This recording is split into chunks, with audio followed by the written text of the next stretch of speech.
welcome back to the Forgotten City part 31. And we have decided to go after the Roman plaque since we got the key for it via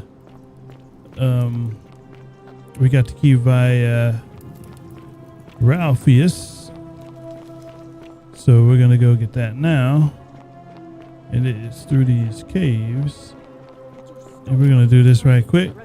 I've gotten this before, but my footage got lost because my system shut down. But this is where we want to go. And here it is, the Roman plaque. A plaque bearing Latin inscription, Pluto, father of riches. And apparently this was in our face the whole time. In this fish ritual spot. Now we can go back to where we came from.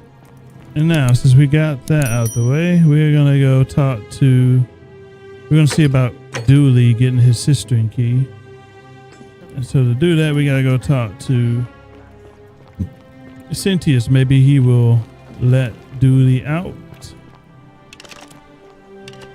Shall see. Let's go talk to Cynthius with our bow in tow. Citizen? You? We're finally alone. I assume you already know who I am. May I know your name? We had this conversation. I must have entrusted you with figuring out who the culprit is. Is that about right? Yeah. We've had this too, and I'm in a hurry. Seems rather brash, but all right. Why have you sought me out? May I have the key to the upper cistern? I think it's best if I hang on to it. Why? You mean to ask, why am I unwilling to trust a newly arrived non-citizen with access to our water supply, the lifeblood of this city? I'm sorry, but that is simply out of the question. Thank you. Piece of garbage. Okay, he was a waste of our time. So we need to find a craftier way to get in.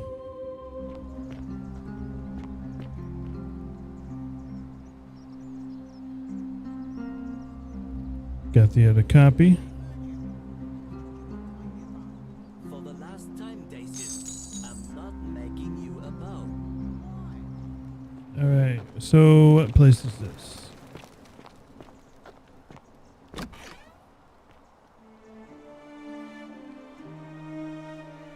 This one's trashed.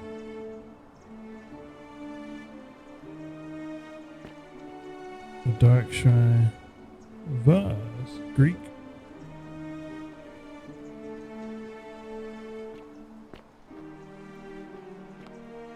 Statue of a woman. Greek statue, probably the goddess to whom this temple is dedicated. Perhaps a local Greek resident knows more about it. Greek resident. It seems like this one's defaced. Ooh.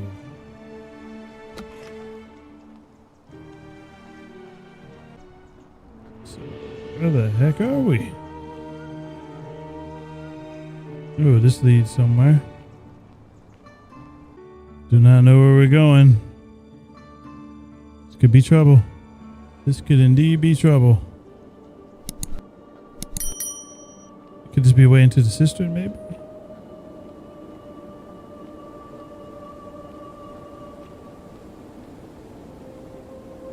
Cause I do hear water.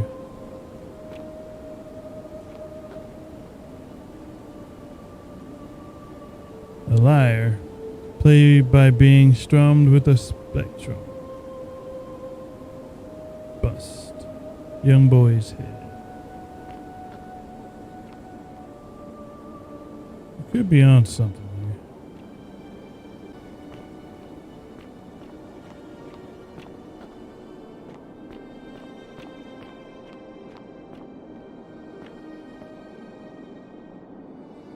here. Death. Looks like water. It might be in the right spot.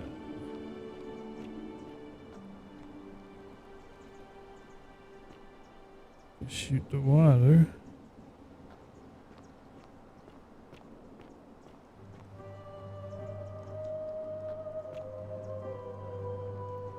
So someone is in here.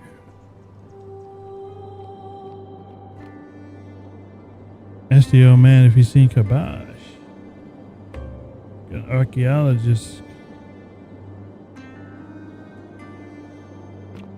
achievement here. Hey, who are you? A visitor. Bust.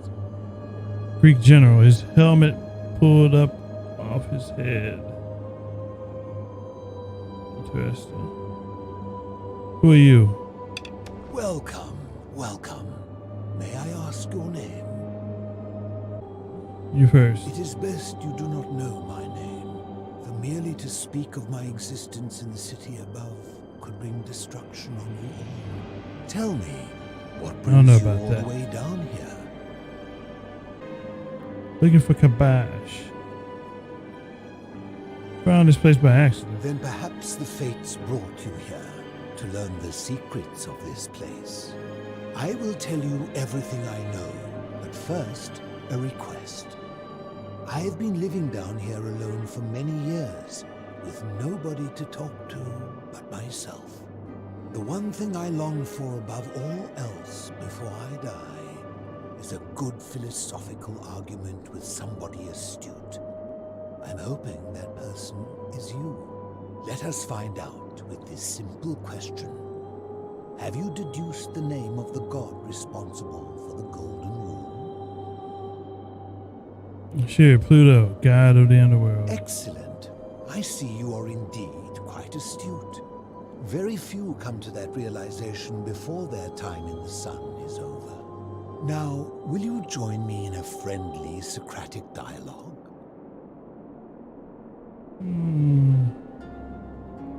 If I have to. Good enough for me. Now, let me begin with a question. Would you say you know the difference between right and wrong? Not sure. You are an overthinker too. We're the same then. It is probably why I became a philosopher.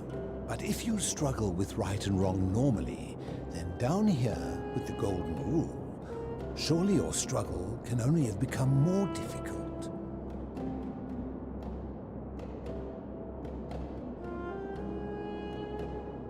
It is. Well, that's reassuring.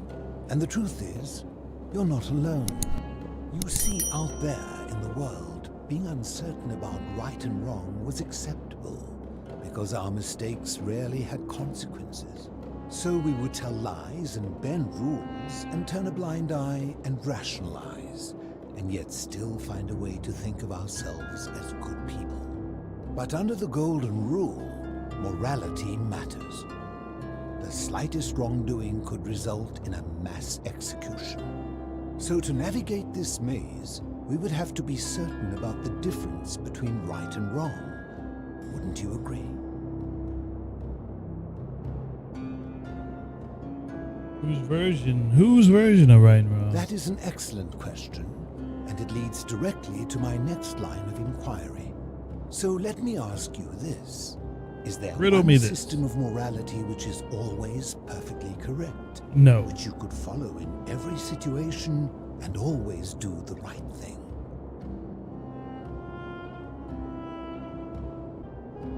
No. Are you sure? Or is it possible that humans simply haven't figured out the right system yet? They never will. I think there's no such thing as a correct. So is it up to each of us to decide what right and wrong mean to us individually? Or must we simply follow the laws and customs of whichever community we're in? Decide for ourselves. So if a man feels that stoning to death his unfaithful wife is right, then is it right? No. I agree. But why? Didn't you just say right and wrong depends on the individual? If he feels it's right to kill his wife, then he's confused. I see. So you get to decide right from wrong. The people who see things differently are not allowed. What makes you special? Empathy. Empathy? The emotion? Let me ask you this. Imagine you were forced to choose between the death of your beloved spouse and the death of two innocent strangers. Knowing there will be no legal consequences, who would you mark for death? I guess the Of strangers, course, everyone would. because no one Our cares. empathy, like a siren song calling us away from our true path, would lure us toward the greater evil. Can such a beguiling thing be a reliable cornerstone for anything, let alone the perfect moral code? Suppose not. What's your point? My point is this. I don't think anyone alive truly knows any hard and fast rules about right and wrong. Surely you would agree there are circumstances where an exception may be made, such as where it is necessary for self-defense or to prevent a greater evil. For any rule you can imagine, there are countless situations in which that rule may be suspended, and those situations are impossible to codify. If there is one thing I have observed about rules, it is that virtuous Rules people are do meant not to be need broken. them, and evil people will always find a way around them. Correct. And so we must accept our limitations, and the sad truth that no human society will ever achieve the utopia for which it strives. In mathematics, we would call it an asymptote, a line that can be approached but never reached. Because the only way to create a utopia is with the ever-present threat of force, such as the Golden Rule. This and no other is the root from which a tyrant springs when he first appears as a protector. And life under tyranny is no utopia at all. I'm glad to hear that. In any case, thank you for humoring an old man. I would be happy to answer your questions. All right. Do you know a way out? Ha! If I did, would I be living like this? What do you think about the Did we Golden not Rule? discuss it at length already? Oh, I see. You're toying with me. Ha! Do you know where I can find a plaque that was removed from the obelisk? You seek the plaque bearing the Egyptian inscription. That's the one. It is a cursed object, and I would be happy to give it to you if Kabash had not already taken it. All right, then tell me where he is. I will tell you, but you may find him hostile. To prepare for your encounter, there are certain things you must know. Very few know this, but before the Romans came to this city, it was once entirely Greek. The architecture, the temples, and the people. When the Romans came, in typical fashion, they claimed it as their own, built over everything that could be built over, and renamed the things that could not. Thus, the shrine of Persephone became the shrine of Proserpina. And when they found an obelisk bearing the name Hades, they tore it off and replaced it with Pluto instead. And the city's dwindling Greek residents, witnessing this compulsive Roman conquest, decided to preserve what they could of their heritage. They gathered their art and valuables, secreted them away through the Temple of Demeter, and hid them here, out of reach of the Romans. I'm with you. However, there was one thing that always seemed out of place to me, and it is the very thing you seek. An even older plaque bearing an Egyptian inscription. How'd it get here? We had no idea until years later, when the first of my friends began to die. As a result of their deaths, we began to dig catacombs branching off from this cavern to lay them to rest. We extended the tunnel so far that we accidentally discovered another, an even older tunnel, which somebody had gone to great lengths to keep hidden. Suddenly it made sense why there was an out-of-place Egyptian plaque among our people's possessions. You see, we proud Greeks had thought the Romans beasts for stealing and corrupting our heritage. Well, But it turns out this game has been going on much longer than any of us imagined. I think it is best you head through the catacombs and follow Kabash's trail. what's in There there? are certain things you must see for yourself. Take this key. You'll need it to open the gate. Thank you. What's your You mean, story? how did I end up living alone in this cave with nothing but these relics of the past for company? It's a long story. I'm I was a listening. quarrelsome young man. At 19, I left Corinth for Rome to study rhetoric at one of her finest academies, Rhetoric. so I could argue more forcefully. Back then, I used to enjoy Always verbally rhetoric. sparring with everyone I could, and I was good. One night, I found myself in a tavern in an argument with a drunken mercenary. It became heated. He drew a gladius, and I won the argument, but lost my life. I woke up on the banks of the Styx at a Uh-oh. campfire opposite Karen. Of course, I tried to persuade her to let me return, but even with all my skill, I failed. I settled in, made friends, and learned what I could, quickly realizing our little community faced certain death under the Golden Rule. So I began looking for a place to hide underground. Fortunately, I found this place waiting for me. You see, I was not the first to take refuge here. I returned to my friends above, persuaded them to join me, and 12 of us descended for the last time to live out our days hidden from Hades' tyranny. Interesting.